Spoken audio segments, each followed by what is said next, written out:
The lord. హల్లెలూయా. ప్రభు అయిన యేసుక్రీస్తు నామములో దేవుని బిడ్డలైన మీ అందరికీ నాయతు మినిస్ట్రీస్ తరపున హృదయపూర్వకమైన వందనాలు తెలియజేస్తూ ఉన్నాను. ప్రియులారా, అందరూ బాగున్నారా? దేవుని మహాకృప వల్ల నేటి వరకు మనలను సజీవుల భూమిలో నిలిపిన దేవునికి అనంత మహిమ, ఘనత, ప్రభావములు కలుగునుగాక. ప్రియులారా, మిమ్మల్ని ఈ విధంగా కలుసుకొని దేవుని వాక్యాన్ని అందించడానికి దేవుడు చూపించిన ఉన్నతమైన మార్గమును బట్టి, సహకారమును బట్టి, కృపను బట్టి వందనాలు తెలియజేస్తూ ఉన్నాను. మీరందరూ కూడా యూట్యూబ్లో మన నాయతు మినిస్ట్రీస్ వాక్యాలు మనకి అందులో దొరుకుతాయి కాబట్టి చక్కగా మీరందరూ కూడా ఒక చోట కూర్చొని ఆ వాక్యాలన్నిటిని వీక్షించాలని, ఆత్మీయ మేలులు పొందాలని, ఆత్మబలం పొంది ప్రభు రాకడ కొరకు సిద్ధపరచబడాలని ప్రేమతో మీకు తెలియజేస్తున్నాను. ప్రార్థన చేసుకుందాం. మహాపరిశుద్ధుడా, ప్రేమగల తండ్రి, గొప్ప దేవా, కృపగల మీ పాదములకు హృదయపూర్వకమైన వందనాలు, కృతజ్ఞతాస్తుతులు చెల్లిస్తూ ఉన్నాం. ప్రభువా, ఎడబాయిని మీ కృప చేత నేటి వరకు మమ్మల్ని సజీవుల లెక్కలో నిలిపిన కన్న తండ్రి, నీకు వందనాలు. ఈ భయంకరమైన లోకంలో, కాలంలో కనుగుడ్డును కనుపాపు కాపాడినట్లు నేటి వరకు మమ్మల్ని కాపాడిన కన్న తండ్రి, మీకు స్తోత్రములు చెల్లిస్తున్నాను. అరుచు పిల్ల కాకులకు ఆహారం ఇచ్చి పోషించువాడా, దినదినము నీ బిడ్డలమైన మమ్మల్ని పోషిస్తూ, బలపరుస్తూ, సంరక్షిస్తూ క్షేమకరమైన స్థితిలో నిలచి నేను స్తుతించడానికి మాకు మీరు అనుగ్రహించిన ఉన్నతమైన కృపను బట్టి వందనాలు, స్తోత్రాలు దేవా. ఈ ఉదయకాల వేళలో నీ పునరుత్థాన దినమున నిన్ను స్తుతించుకోవడానికి చూపుతూ ఉన్న కృపకై వందనాలు చెల్లిస్తున్నా దేవా. ఈ సన్నిధిలో మేము కూడి నిన్ను ఆరాధించటం మా జీవితాల గొప్ప భాగ్యమయ్య.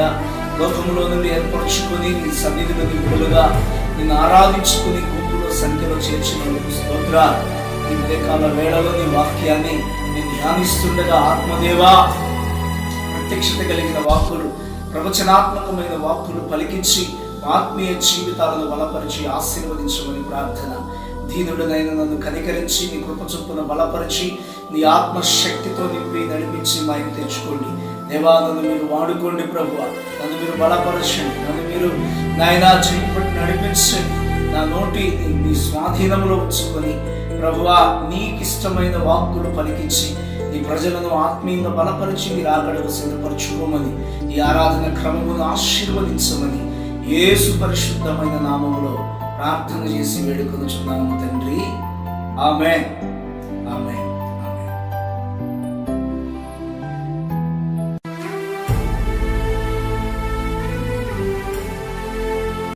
ప్రియులారా, ఈ ఉదయకాల వేళలో పరిశుద్ధ గ్రంథంలో నుంచి ఒక వాక్యం చదువుకుందాం.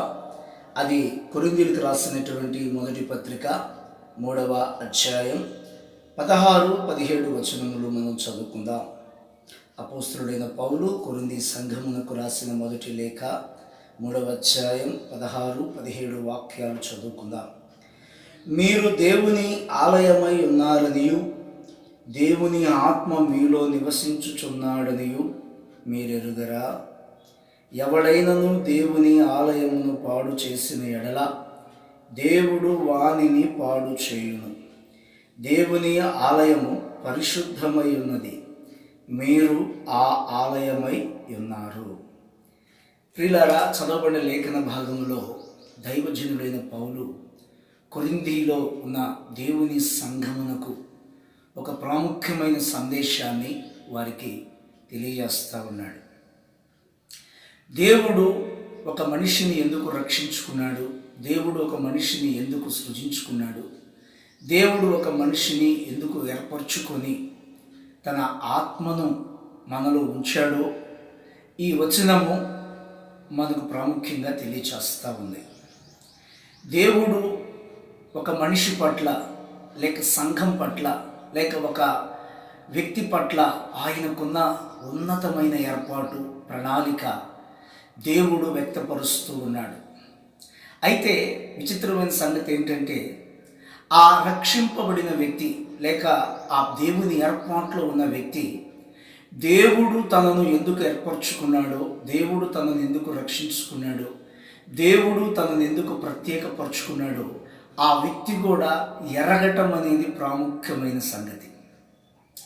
దేవుడు తనను ఎందుకు సృజించుకొని, రక్షించుకొని, ఏర్పరచుకొని, పిలుచుకొని, ప్రత్యేకపరుచుకున్నాడో ఆయన తన ఉద్దేశమును దైవ సేవకుడైన పౌలు ద్వారా సంఘానికి తెలియచేస్తున్నాడు.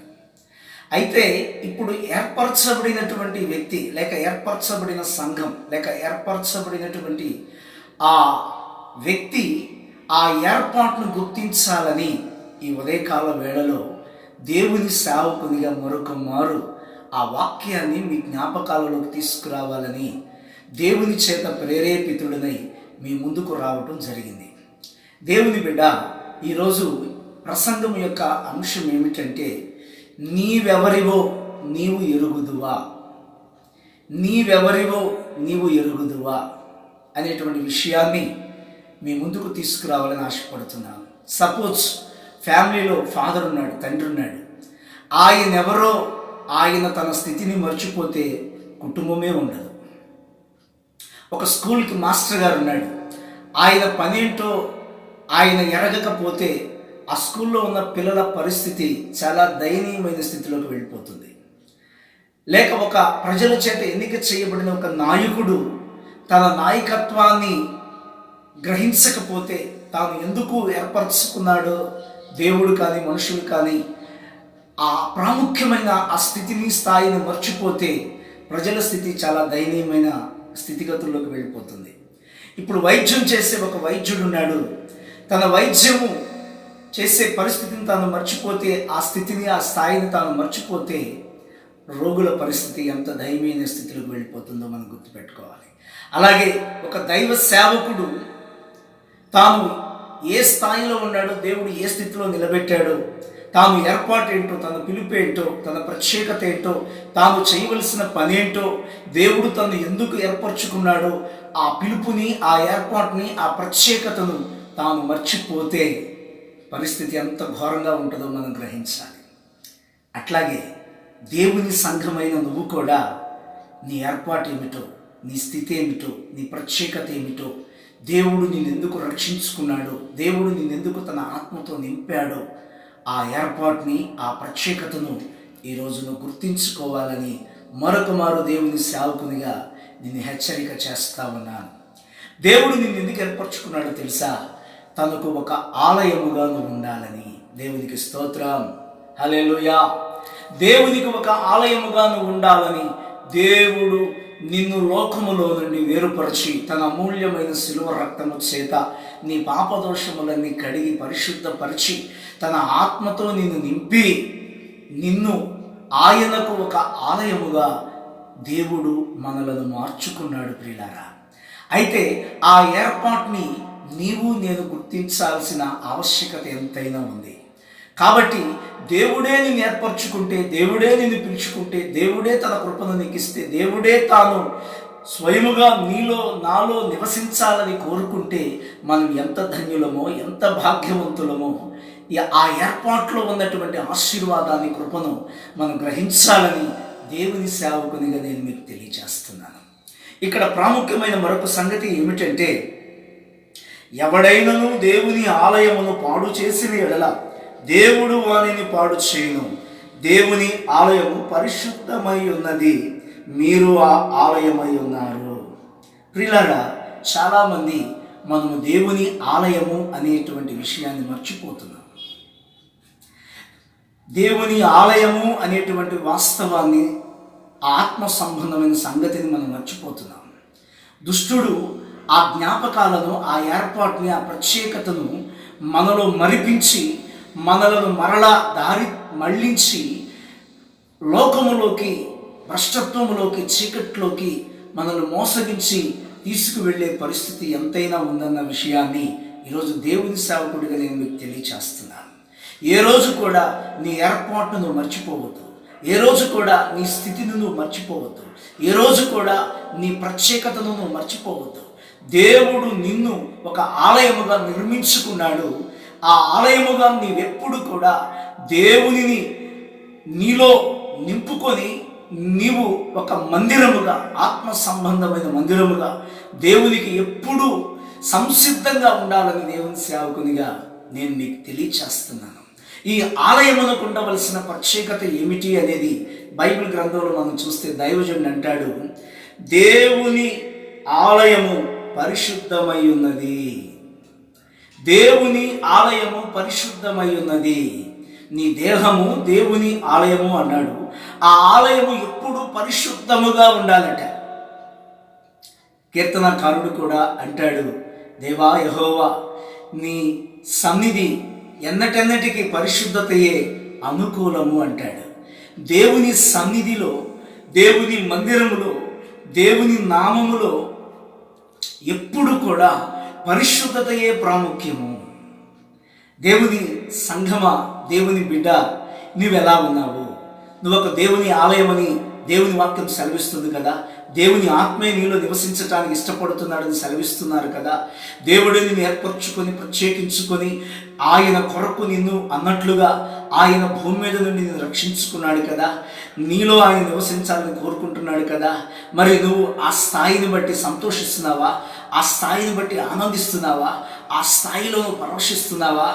లేక ఆ స్థాయిని నీవు చులకనగా చూస్తున్నావా? నీకు ఇవ్వబడిన స్థాయి పరలోకము నుండి దిగి వచ్చిన ఆశీర్వాదం. ఆ స్థాయిని ఎప్పుడు నువ్వు మర్చిపోవద్దు. మనం దేవుని ఆలయమై ఉన్నాము. ఆ ఆలయానికి ఎప్పుడు కూడా విలువైన స్థాయి ఏమిటంటే పరిశుద్ధత. పరిశుద్ధత. దేవుని ఆలయము ఎప్పుడు కూడా పరిశుద్ధముగా ఉండాలని దేవుని వాక్యం సెలవిస్తుంది. నీ దేహముతో దేవుని మహిమపరచాలని వాక్యము సెలవిస్తుంది. కాబట్టి దేవుని ఆలయమైన నీవు పరిశుద్ధముగా జీవిస్తున్నావా? మన ఇంట్లో దుర్వాసన వస్తే మనం ఉండం. మన ఇంట్లో చెడు వాసన వస్తే మనం ఉండలేం. మన నోట్లో నుంచి చెడు వాసన వచ్చినా, మన ఒంట్లో నుంచి చెడు వాసన వచ్చినా, మన ఇంట్లో నుంచి చెడు వాసన వచ్చినా మనమే ఉండలేం.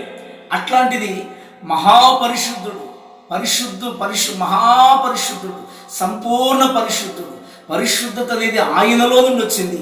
అంత ఉన్నతమైన పరిశుద్ధ దేవుడు మరి మనలో నివసించాలని మనం కోరుకుంటే మరి మనం ఇంకెంత పరిశుద్ధంగా ఉండాలో ఆలోచన చేయండి దేవుని బిడ్డలారా. అందుకే మన పాపములు పోవటానికి ఆయన అమూల్యమైన రక్తంతో కడిగాడు. మనము పరిశుద్ధంగా బ్రతకాలని ఆయన జీవవాక్యాన్ని మనకిచ్చాడు. పరిశుద్ధంగా ఉండడానికి తన ఆత్మను మనలో కుమ్మరించాడు.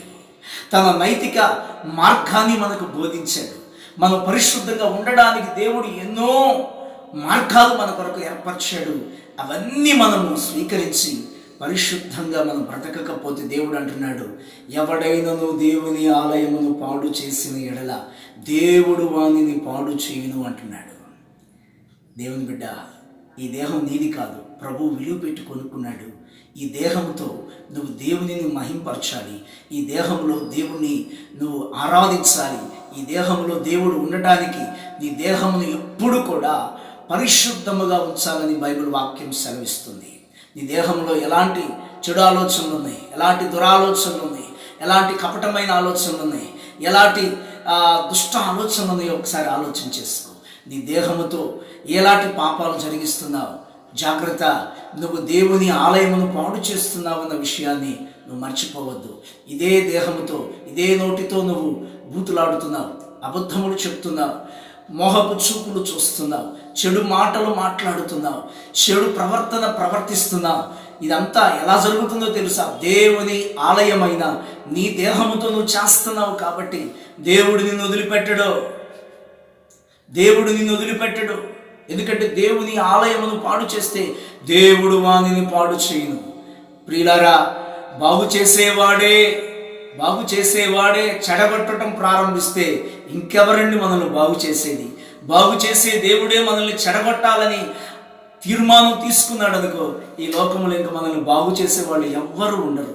కాబట్టి నువ్వు దేవుని మందిరమని, దేవుని ఆలయమని, దేవుడు నిన్ను ఏర్పరచుకున్నాడని, ఆయన నీలో నివసించుటకు నిన్ను ఒక ఆలయముగా మలుచుకున్నాడని ఆ ప్రత్యేకమైన ఏర్పాటును గుర్తించి ఆయన గనకను అప్పగించుకొని ఆయన సన్నిధిలో నీ దేహమును ఎప్పుడు కూడా పరిశుద్ధతకు అనుకూలంగా నీ దేహముతో నీవు గనక జీవించగలిగితే దేవుడు నీ ద్వారా మహిమపరచబడతాడు. అట్టి కృపాభాగ్యం పరిశుద్ధాత్ముడు మనకు దయచేయును గాక. ఆమేన్. ప్రియులారా, మరొక ప్రాముఖ్యమైన సంగతిని నేను మీ ముందుకు తీసుకురావాలని ఆశపడుతున్నాను. ప్రభువైన యేసుక్రీస్తు ప్రభుల వారు ఉపదేశపు కొండ మీద ఆయన చాలా ప్రాముఖ్యమైన కొన్ని సంగతులు బోధిస్తూ వచ్చారు. ఆ బోధించినటువంటి ప్రాముఖ్యమైన సంగతుల్లో కొన్ని సంగతులు దేవుని పిల్లలైన వారికి ఆయన కొన్ని సూచించినట్లుగా మనం చూస్తూ ఉన్నాం. వాటిలో మరొక వాక్యం మత్తయి సువార్త 5వ అధ్యాయం 13వ వాక్యంను మనం చదువుకుందాం. మత్తయి సువార్త 5వ అధ్యాయం 13వ వాక్యం. మీరు లోకమునకు ఉప్పై ఉన్నారు. ఉప్పు నిస్సారమైతే అది దేని వలన సారం పొందును? అది బయట పారవేయబడి మనుషుల చేత త్రొక్కబడుటకే గాని మరి దేనికి పనికిరాదు.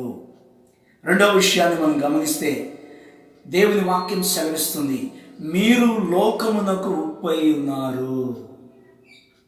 దేవుని బిడ్డ, దేవుడు నిన్ను రక్షించి ప్రత్యేకించి అభిషేకించి ఏర్పరచుకొని లోకములోకి ఎందుకు నిన్ను పంపించాడో తెలుసా? లోకములో నువ్వు మిళితమైపోవటానికి కాదు, లోకముతో కలిసిపోవటానికి కాదు, లోకములో నీవు లోకానికి ఒక ఉప్పుగా ఉండాలి. లోకానికి నువ్వు ఒక ఉప్పుగా ఉండాలి. ఉప్పు చాలా ప్రాముఖ్యమైన అనుభవాలను కలిగి ఉంది. ఉప్పులో నుండి రుచి వస్తుంది. ఉప్పు ఒక మనిషి శరీరాన్ని కుళ్ళిపోకుండా అది సంరక్షిస్తుంది. ఉప్పు చాలా కరిగిపోయే అనుభవాన్ని కలిగి ఉంటుంది. ప్రియులారా, ఉప్పులో చాలా విషయాలు మనం చూడవచ్చు. అయితే దేవుని వాక్యం సెలవిస్తుంది, నువ్వు లోకానికి ఒక ఉప్పుగా ఉన్నావు. దైవజనుడైన పౌలు అంటాడు, ఉప్పు వలె కృపాసహితమైన మాటలు నువ్వు మాట్లాడాలి అనేటువంటి వాక్యాన్ని మనం ఈ రోజున జ్ఞాపకం చేసుకుందాం. అది కొలస్సీ పత్రికలో దైవజనుడైన పౌలు మనకు తెలియజేస్తాడు. ఉప్పు వలె కృపాసహితమైన మాటలు నువ్వు మాట్లాడాలి అంటే ఒక శ్రేష్టమైన ఉపదేశము ఎప్పుడు నీ నోటిలో నుంచి బయటికి రావాలి. కృపాసహితమైన మాటలు, కృపాసహితమైన మాటలు, రుచి కలిగిన మాటలు, ప్రేమ కలిగిన మాటలు, పరిశుద్ధమైన మాటలు, ఆత్మ సంబంధమైన మాటలు, వెలుగు సంబంధమైన మాటలు, జ్ఞాన సంబంధమైన మాటలు, పరలోక సంబంధమైనటువంటి మాటలు దేవుని వాక్యములో నుంచి నీవు లోకములో ఉన్న ప్రజల మధ్యలో నీవు మాట్లాడాలని దేవుని వాక్యం ఈరోజు మనకి తెలియజేస్తుంది. దేవుని బిడ్డ, నీవు నీ ఇంట్లో నీ కుటుంబముతో నువ్వేం మాట్లాడుతున్నావు? నీ స్నేహితుల మధ్యలోకి వెళ్ళినప్పుడు నువ్వేం మాట్లాడుతున్నావు? నీ బంధువుల మధ్యలోకి వెళ్ళినప్పుడు నువ్వేం మాట్లాడుతున్నావు? దేవునిని ఎరిగిన ప్రజల మధ్యలో నువ్వేం మాట్లాడుతున్నావు? దేవునిని ఎరగని ప్రజల మధ్యలో నువ్వేం మాట్లాడుతున్నావు? ఈరోజు దేవుని వాక్యం అంటుంది, నీవు లోకానికి ఉప్పై ఉన్నావు. ఒక రుచించే మాట, ఒక ప్రయోజనకరమైన మాట, ఒక ఆత్మ సంబంధమైన మాట, ఒక పరిశుద్ధమైనటువంటి మాట నీలో నుంచి లోకములోకి రావాలి. లోకము ఆ మాట విని మార్పు చెందాలి. నిన్ను లోకములో ఒక ఉప్పుగా ఉంచాను. ఒక ఆత్మ సంబంధమైన ఉపదేశము, ఆత్మ సంబంధమైన వాక్కు నీలో నుంచి లోకములోకి రావాలని దేవుడు నిన్ను నన్ను ఈ లోకానికి ఒక ఉప్పుగా ఉంచాడు. కొంతమంది లేచిన కానించి దేవుని బిడ్డలనే సంగతి మర్చిపోయి సినిమాలకు సంబంధించిన మాటలు మాట్లాడుతుంటారు, రాజకీయాలకు సంబంధించిన మాటలు మాట్లాడుతుంటారు, లోక సంబంధమైన వార్తలను గురించి మాట్లాడుకుంటూ ఉంటారు, పాప సంబంధమైన విషయాల గురించి మాట్లాడుకుంటూ ఉంటారు. కొన్ని కుటుంబాల్లో జరిగినటువంటి బలహీనమైన మాటలు, అపవిత్రమైన మాటలు, వ్యర్థమైన ముచ్చట్లు పెట్టుకుంటూ మనుషులు తమ స్థాయిని మర్చిపోతున్నారు. దేవుని బిడ్డ, నువ్వెవరివో తెలుసా? లోకానికి నువ్వు ఒక ఉప్పువి. నీ స్థాయి ఈరోజు నువ్వు గుర్తుపెట్టుకో. నీ స్థితిని ఈరోజు నువ్వు గుర్తుపెట్టుకో. నువ్వెవరివో నువ్వు ఎరుగుదువా? దేవుడు నిన్ను రక్షించుకుంది ఎందుకో తెలుసా? లోకానికి నువ్వు ఒక ఉపదేశముగా ఉండాలి. లోకానికి నువ్వు ఒక రుచికరమైన ఉప్పుగా సారము కలిగి ఉండాలని దేవుని వాక్యము సెలవిస్తూ ఉంది. దేవుని బిడ్డ, ఈరోజు నీ జీవితంలో నీవు ఆ స్థితిని, ఆ స్థాయిని నువ్వు కలిగి ఉన్నావా? ఆ స్థితిని, ఆ స్థాయిని నువ్వు కలిగి ఉన్నావా? నీ నోట్లో నుంచి ఉపదేశము ఎంతమందికి ప్రయోజనకరముగా ఉందో ఈరోజు నిన్ను పరీక్ష చేసుకో, పరిశీలన చేసుకో. దేవుని బిడ్డలారా, సారిపతిలో సమరయ్యలో సమరయ్య స్త్రీ, ఆమె జీవితం ఎంత చెడిపోయినదైన ఉన్నప్పటికీ ఆమె బ్రతుకు మార్చబడిన తర్వాత తాను మారిన జీవితాన్ని తన జాతిలో అనేకులకు చెప్పింది. ఇదిగో నాలో ఉన్న ఈ నాతో చెప్పిన వ్యక్తిని నేను మీకు చూపిస్తాను రండి అని చెప్పి అనేకులను యేసు ప్రభు దగ్గరికి నడిపించిన అనుభవాన్ని మనం చూస్తూ ఉన్నాం. దేవుని బిడ్డ, నీలో నుంచి ఇలాంటి శ్రేష్టమైన ఉపదేశం, శ్రేష్టమైన మాటలు నీలో నుంచి బయటకు వస్తున్నాయా? నీలో నుంచి బయటకు వెల్లడవుతున్నాయా? నీలో నుంచి శ్రేష్టమైన సందేశం బయటకు వస్తుందా? ఈరోజు ఒక్కసారి నిన్ను నీవు ఆలోచన చేసుకో, నిన్ను పరిశీలన చేసుకో. శ్రేష్టమైన మాటలు నీ నోట్లో నుంచి బయటకు రావాలి. పేతురుని తన తమ్ముడైన ఆంద్రేయ ఏం చేశాడు తెలుసా? అన్నయ్య, నేను మెస్సైని కనుగొన్నాను అన్నయ్య, మెస్సైని నేను మీకు చూపిస్తాను రా అని చెప్పి తన అన్నైన పేతురుని యేసు ప్రభు దగ్గరికి నడిపించినట్లుగా మనం చూస్తూ ఉన్నాం. ఈ రోజున నువ్వు యేసుని గురించి 2 శ్రేష్టమైన మాటలు మాట్లాడుతున్నావా? కృపాసహితమైన మంచి మాటలు, మంచి ఉపదేశం నువ్వు పలకగలుగుతున్నావా? మంచి పలుకులు నువ్వు చెప్పగలుగుతున్నావా? ఒకసారి నీ జీవితాన్ని నువ్వు ఆలోచన చేసుకో. నీవు ఒక ఉప్పు వలె సారము కలిగిన జీవితం నువ్వు జీవించాలి.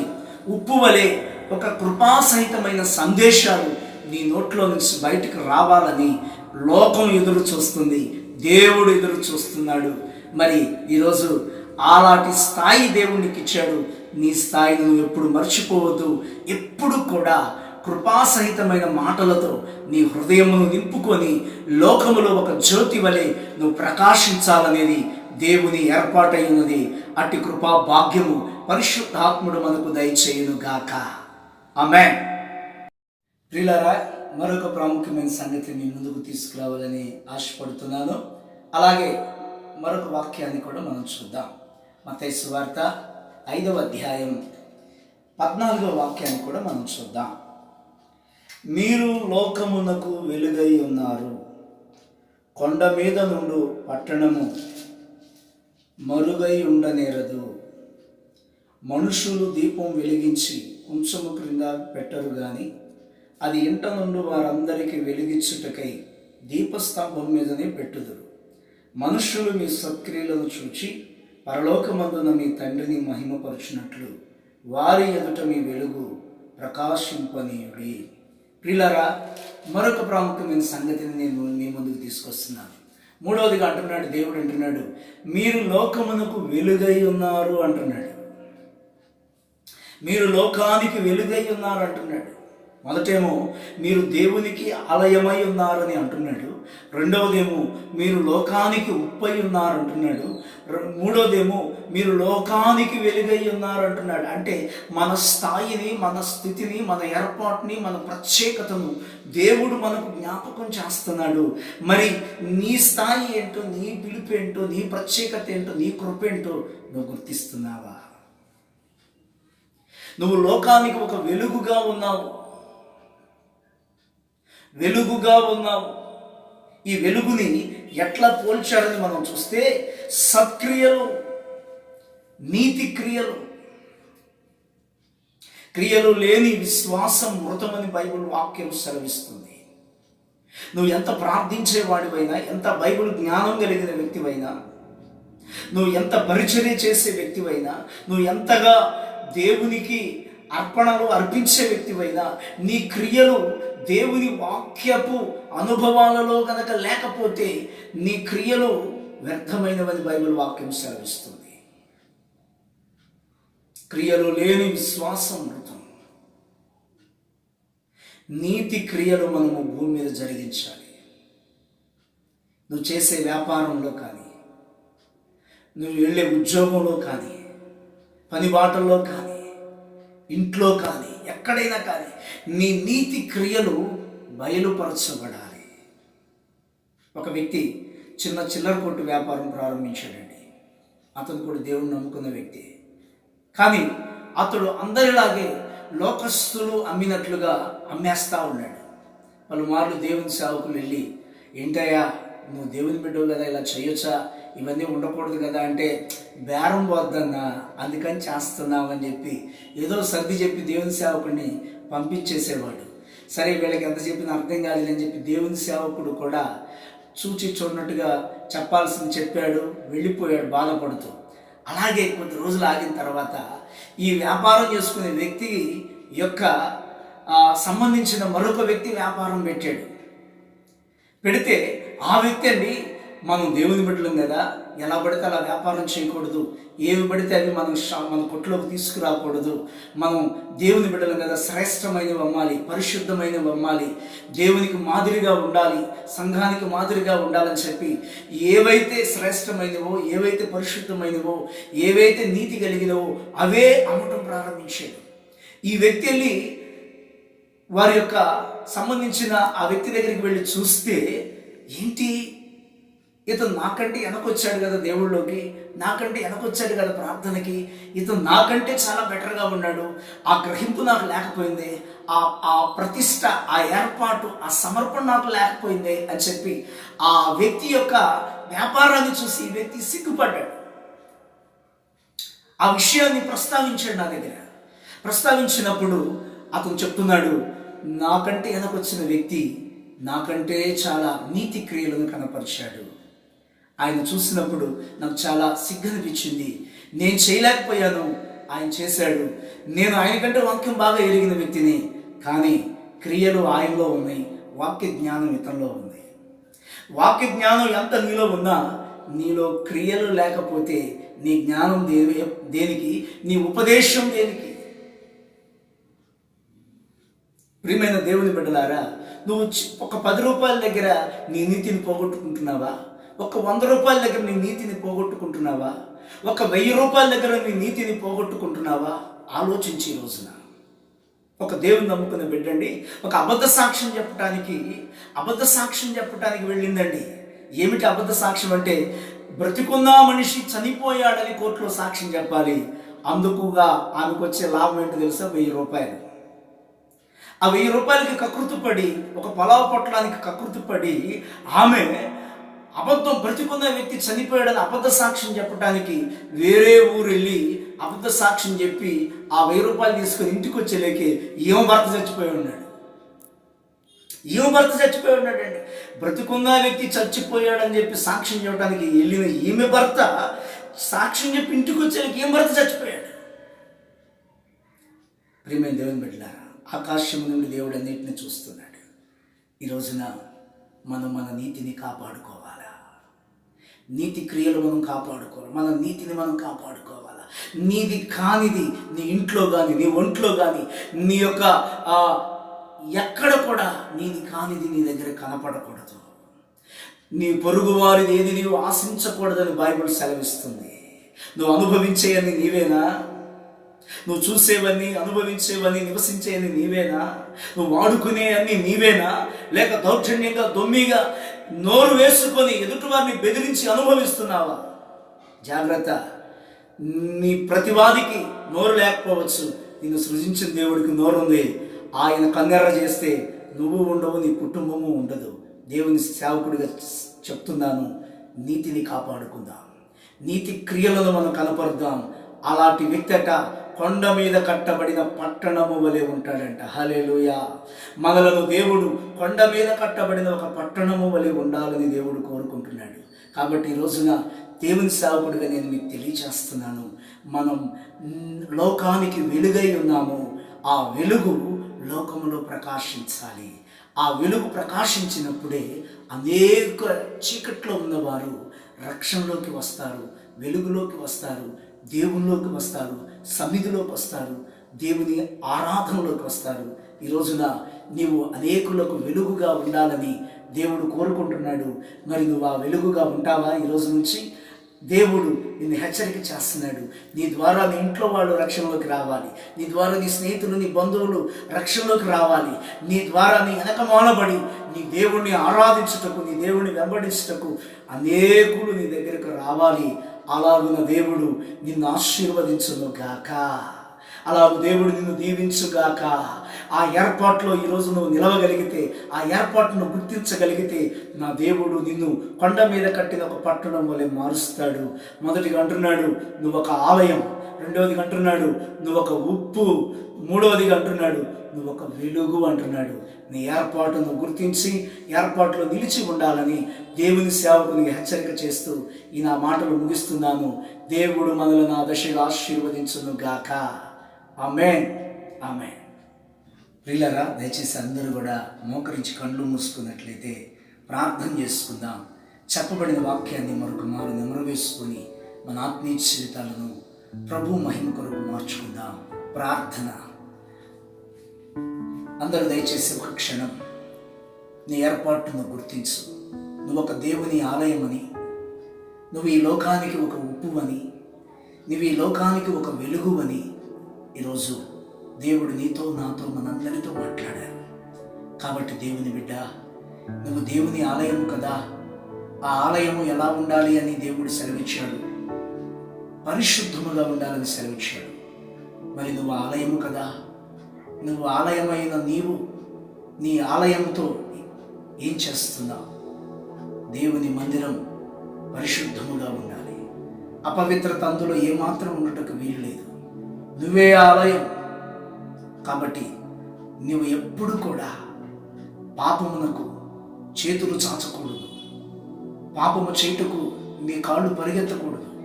పాపము చూడాలని నీ కండ్లు ఆశించకూడదు. నీ మనస్సులో కోరుకోకూడదు. ఎందుకంటే నువ్వు ఒక ఆలయం. ఆ జ్ఞాపకాలు, ఆ ధ్యానం నీ మనస్సులో, నీ మదిలో మెండుగా నింపుకో. లోకములో నుండి దేవుడిని పిలుచుకున్నాడు, ప్రత్యేకపరుచుకున్నాడు. ఈరోజు ఆ కృపలో నువ్వు నిలిచి ఉండాలని దేవుని సేవకుడికి హెచ్చరిక చేస్తున్నాను. నువ్వు ఒక కృప కలిగిన ఉపదేశం నీ నోట్లో నుంచి రావాలి. నీలో నుంచి శ్రేష్టమైన ఉపదేశం బయటికి రావాలి. మూడవదిగా, నీవు లోకానికి ఒక వెలుగుగా ఉన్నావు. నీ సత్క్రియలు లోకంలో ఉన్న ప్రజలను దేవునిని మహిమపరిచేటట్లుగా నీవు నీ ప్రవర్తనలో మార్పును తీసుకొని రావాలి. అందుకే దేవుడిని లోకంలో ఉంచాడు. ఇంకా నీ ఏర్పాటును గుర్తించు. దేవుని కృపలో నిలిచి ఉండు. అందరూ దశగా ప్రార్థన చేసుకోండి. నేను మీ కొరకు చిన్న ప్రార్థన చేస్తాను. మహాపరిశుద్ధుడా, ప్రేమగల తండ్రి, గొప్ప దేవ, కృపగల మీ పాదములకు వందనాలు చెల్లిస్తున్నాను. 2025వ నెల 3వ ఆదివారపు నాయనా ఈ శుభదినమున సమయమున నీ దివ్య సముఖములో మేమందరము కూడి నిన్ను స్తుతించుకోవడానికి మీరు మాకు ఇచ్చిన ఉన్నతమైన కృపను బట్టి వందనాలు చెల్లిస్తున్నాం. దేవా, ఈ దినము నీ సన్నిధిలో చేరిన నాతో మాతో మీరు మాట్లాడిన మాటలను బట్టి వందనాలు. మేము ఎవరేమో, మా ఏర్పాటు ఏమిటో, మా ప్రత్యేకత ఏమిటో, మా పిలుపు ఏమిటో మేము గ్రహించడానికి మీరు చూపించిన కృపకై స్తోత్రం చెల్లిస్తున్నాం. మేము ఒక ఆలయము అని, మేము ఈ లోకానికి ఒక ఉప్పు అని, మేము ఈ లోకములో ఒక వెలుగు వలె ప్రకాశించే దీపమని మీరు మాకు మా ఏర్పాటుని జ్ఞాపకం చేస్తున్నందుకు వందనాలు. ఏ రోజు కూడా మా ఏర్పాటుని మేము మర్చిపోక, నీవు మాకు ఇచ్చిన ఏర్పాట్లో, కృపలో, ప్రత్యక్షతలో మేము నిలిచి ఉండునట్లు నీ కృప మాకు మెండుగా సహాయం చేయుదురుగాక. మమ్మల్ని మీరు ఆదర్శగా దీవించుదురుగాక. మా మీద నీ కృపను కుమ్మరించుదురుగాక. నీ ఏర్పాట్లో మేము నిలచి నీ చిత్తము సంపూర్ణంగా చేసి నిన్ను మహిమపరిచే వాక్యం మెండుగా మీరు మాకు అనుగ్రహించమని ప్రార్థిస్తున్నాను. ప్రభువా, ఈ వాక్యము ద్వారా ఎంతమంది అయితే వీక్షిస్తున్నారు, ఈ వాక్యాన్ని ఎంతమంది అయితే వీక్షించి హృదయంలో తీర్మానం చేసుకున్న ప్రతి హృదయాన్ని మీరు తట్టి దీవెనకరంగా మార్చమని ప్రార్థిస్తున్నాను. అనేకులకు ఈ వాక్యము ఆశీర్వాదకరముగా మార్చమని ప్రార్థన. ఈ పరిచర్యను దీవించండి, సహకారులను ఆశీర్వదించండి, దైవ సేవకులను బలపరచి అనుదినము ఈ వాక్యాన్ని ప్రజలకు అందించగలిగేటువంటి ఆ కృపను, ఆ ఏర్పాటుని, ఆ ప్రత్యక్షతను, ఆ ధన్యతను దేవా మీరు మాకు దయచేయమని మీ చేతులకి మమ్మల్ని సమర్పించుకుంటూ, ప్రభువా, ఈ పరిచర్య నానాటికి అభివృద్ధి పరిచి వేలకు ఆశీర్వాదకరంగా మీరు మార్చమని కృపగల మీ చేతులు మమ్మల్ని సమర్పించుకుంటూ నజరేయుడైన యేసుక్రీస్తు నామములో ప్రార్థన చేసి అడిగి వేడుకొనుచున్నాము తండ్రి. ఆమేన్, ఆమేన్, ఆమేన్. మన ప్రభు అయిన యేసుక్రీస్తు కృప, తండ్రి దేవుని ప్రేమ, పరిశుద్ధాత్మ దేవుని అన్యోన్య సహవాసం, ఆదరణ కూడి ఉన్న మనకు సకల పరిశుద్ధులకు ఇప్పుడు ఎల్లప్పుడూ సదా తోడై ఆశీర్వదించును గాక. ఆమేన్, ఆమేన్, ఆమేన్. అందరికీ ప్రభు యేసుక్రీస్తు నామములో హృదయపూర్వక వందనాలండి. దేవుడు మనం దీవించుగాక. వీళ్ళారా, ప్రతి ఒక్కరు కూడా యూట్యూబ్ ఛానల్లో ఈ యొక్క ప్రోగ్రాంని వీక్షించండి, ఆత్మీయ మేలులు పొందండి. అనేకులకు ఈ వాక్యాన్ని షేర్ చేయండి. వారి యొక్క ఆత్మీయ మేలులకు మీరు సహకరించండి. దేవుడు మనలందరినీ దీవించుగాక. ఆమేన్, ఆమేన్, ఆమేన్.